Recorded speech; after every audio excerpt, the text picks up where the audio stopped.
prescribing is connecting individuals to community support to better manage their health and well-being. So the National Framework for Social Prescribing for Wales is really important.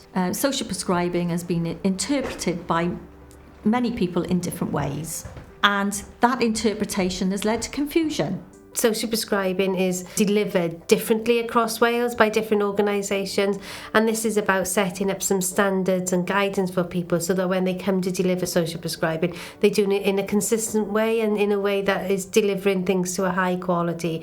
A couple of the key aspects that we're involved in are the glossary of terms and the website, the splossary, and also the evaluation and monitoring. So the evidence base for social prescribing is really important because we need to know what works and what doesn't work. We're delivering on the evidence base. We're providing evidence for them going forward to ensure that the national framework is robust.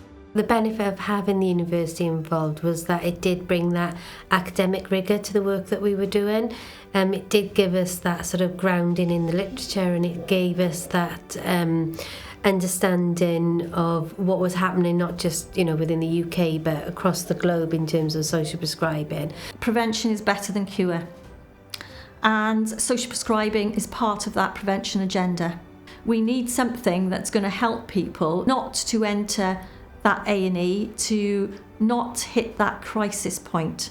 And social prescribing is not the answer, but it's part of that answer.